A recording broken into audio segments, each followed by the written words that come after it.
اعوذ باللہ من الشیطان الرجیم بسم اللہ الرحمن الرحیم۔ اب ایک اور معاشرتی مسئلہ آ رہا ہے، کیونکہ یہ جو اب چل رہی تھی، یوں سمجھیے نا کہ پورے عرب کے اندر اب تو بھٹی دہک گئی ہے، جنگیں ہو رہی ہیں، جگہ جگہ ہو رہی ہیں، مارکے ہو رہے ہیں۔ ہمارے پاس تاریخ میں جو لکھے آئے ہیں سیرت میں تو بڑے بڑے مارکے ہیں جن میں کہ حضور شریک رہے، لیکن یہ کہ یہ تو ایک یوں چومکھی سی جنگ تھی جو چل رہی تھی مسلمان۔ اس سے آپ کو اندازہ ہو رہا ہے ان آیات سے کہ اصل سچویشن جو ہے وہاں کی سوشل سچویشن اور ٹرائبل جو ان کا معاشرہ تھا اس میں کیا کیا پرابلمز تھے۔ اب اس میں یہ ہے کہ فرض کیجئے کسی شخص نے کسی مسلمان کو مار دیا، لیکن یہ اس نے کہا کہ میں نے تو مارا نہیں، میرے اتفاق سے میں نے تو تیر چلایا تھا کسی جانور پر، کسی ہرن پر لگ گیا، اس کو ہو سکتا ہے، یہ ممکن ہے۔ تو اب کسی مسلمان کا مسلمان کو قتل کرنا دو طرح کا ہے، قتل خطا اور قتل عمد۔ اس کا کیا حکم ہے؟ ما کان للمؤمن ان یقتل مؤمنا الا خطا، کسی مومن کے لیے یہ روا نہیں ہے کہ مومن کو قتل کرے مگر خطا کے طور پر۔ نشانہ چوک گیا، کسی کو جان لگا، اب گاڑی ہے، ایکسیڈنٹ ہو گیا، آپ چلا رہے تھے، کوئی اس کے نیچے آ گیا، مر گیا، آپ تو اسے مارنا نہیں چاہتے تھے۔ چنانچہ سعودی عرب میں یہ بھی اسی بد کے تحت یہ فیصلے ہوتے ہیں اس کے ایکسیڈنٹس کے، اس قانون قتل خطا کے تحت۔ وہ قانون کیا ہے؟ ومن قتل مومنا خطا، اور جو شخص کسی مومن کو قتل کر دے قتل خطا غلطی سے، فتحریر رقبۃ مومنۃ، تو ایک مسلمان غلام کی گردن کا آزاد کرانا، ودیۃ مسلمۃ الی اہلہ، اور دیت خون بہا اس مقتول کا اس کے گھر والوں کو ادا کرنا لازم ہے، الا ان یصدقوا، الا یہ کہ وہ معاف کر دیں، خون بہا دینا ہوگا۔ یعنی قتل خطا کے بدلے میں آپ قتل نہیں کریں گے، قتل عمد کی جزا میں قتل ہے، لیکن یہ کہ قتل خطا میں قتل نہیں ہوگا۔ قتل کی جگہ کیا ہوگا؟ ایک تو خون بہا، اور نمبر دو یہ کہ یہ جو گناہ ہو گیا تم سے سرزد، اس کے لیے گناہ کے اثر کو ختم کرنے کے لیے اللہ نے ایک حق اپنا رکھ دیا کہ ایک غلام کو آزاد کرو۔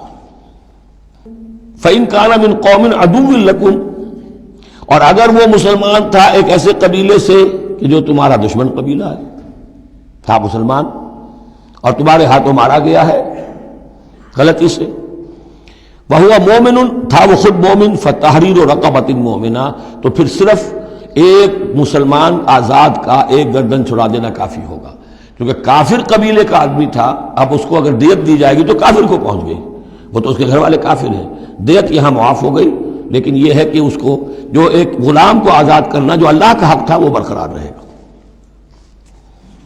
وَإِن كَانَ مِن قَوْمٍ بَيْنَكُمْ وَبَيْنَهُم مِيثَاقٌ، اور اگر وہ ہو ایسے قوم سے، ایسے قبیلے سے کہ تمہارے اور اس کے درمیان، اس کے قبیلے کے درمیان معاہدہ ہے، فَدِيَةٌ مُسَلَّمَةٌ، تو پھر وہی حکم آ جائے گا کہ دیت بھی دینی پڑے گی، حوالے کرنی ہوگی، اِلَىٰ أَهْلِهِ، اس کے گھر والوں کی طرف، اس کے وارثوں کو، وَتَحْرِيرُ رَقَبَةٍ مُؤْمِنَةٍ، اور ایک مومن کی گردن، ایک مومن جو ہے کہ جو مومن غلام ہو اس کا آزاد کرنا بھی ہوگا۔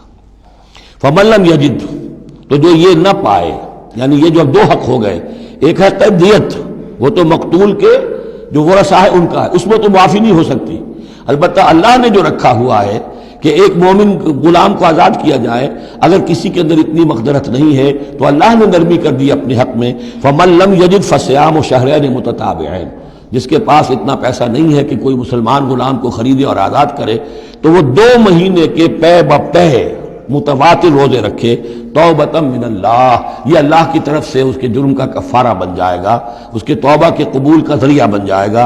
وَكَانَ اللَّهُ عَلِيمًا حَكِيمًا، اور یقیناً اللہ تو علیم اور حکیم ہے۔ اب آ رہا قتل عمد، وَمَن يَقْتُلْ مُؤْمِنًا مُتَعَمِّدًا، اور جو کوئی قتل کرے گا کسی مومن کو جان بوجھ کر قتل عمد، فَجَزَاؤُهُ جَهَنَّمُ خَالِدًا فِيهَا، اس کا بدلہ تو جہنم ہے جس میں وہ ہمیشہ ہمیشہ رہے گا، وغضب اللہ علیہ، اور اللہ تعالیٰ کا غضب اس پر ہوگا، ولعنہ، اور اللہ نے اس پر لعنت فرمائی، وعد لہ عذاب عظیما، اور اس کے لیے بہت بڑا عذاب تیار کیا ہے۔ شروع میں آیا تھا کہ 2 چیزیں ہیں، حرمت جان، حرمت مال، معاشرے کی بنیاد اس پر قائم ہے، لہذا یہ کہ ایک مسلمان کا قتل کر دینا بھی اللہ کے ہاں کتنا بڑا ہے۔ آگے چل کر سورہ مائدہ میں اس سے بھی آگے آ گیا، فَكَأَنَّمَا قَتَلَ النَّاسَ جَمِيعًا، کسی ایک انسان کو ناحق قتل کر دینا بھی ایسے ہے جیسے کہ پوری نوع انسانی کو قتل کر دیا، اس لیے کہ تمدن کی جڑ کاٹ دی۔ اور اس سے اندازہ کیجئے ہمارے ہاں کتنا کچھ ایمان و اسلام ہے. یہ جان انسانی جو ہے کتنی سستی ہو چکی ہے، اور قتل عمد جس طریقے سے ہو رہا ہے، مچھر کی جان اور انسان کی جان ایک جیسی ہے. یا ایھا الذین آمنوا اذا ضربتم فی سبیل اللہ فتبینوا ولا تقولوا لمن القی الیکم السلام لست مؤمنا. اب اس آیت کو بھی آپ سمجھیں گے اسی پس منظر میں کہ یہ چومکھی جنگ چل رہی ہے، ہر جگہ ہو رہا ہے معاملہ. تو اس میں فرض کیجئے کہ کہیں کوئی مقابلہ ہوا، آپ نے سمجھا کہ یہ کافر آ رہا ہے، جب آپ اس کے قریب آئے، اسے مارنے لگے، قتل کرنے لگے، اس نے کلمہ پڑھ دیا میں تو مسلمان ہوں، اب کیا کریں گے؟ اس کا حکم دیا جا رہا ہے.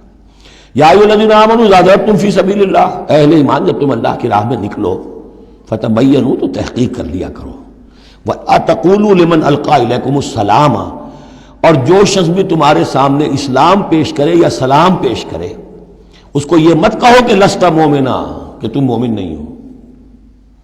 تمہیں کیا معلوم؟ ایمان کا تعلق دل سے ہے.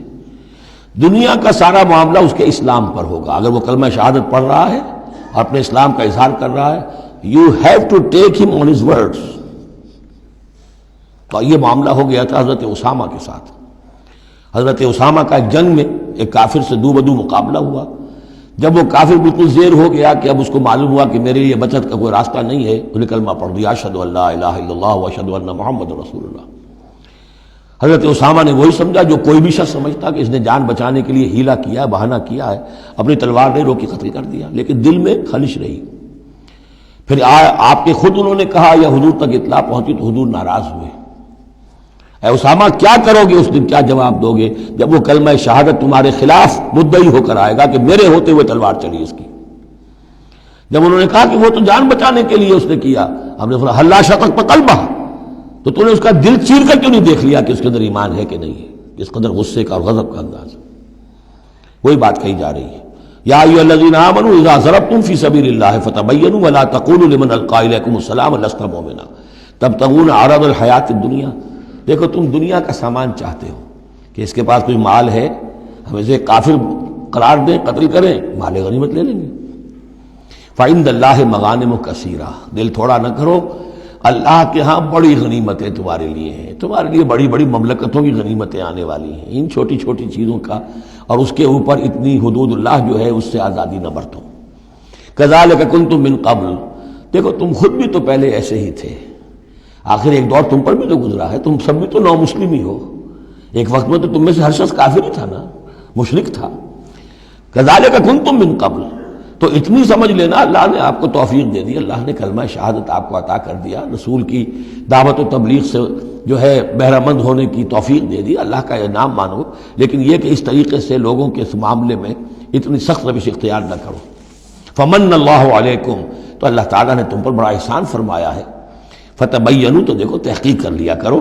ان اللہ کان بما تعملون خبیرا، اور جو کچھ تم کر رہے ہو اللہ اس سے باخبر ہے. صدق اللہ العظیم.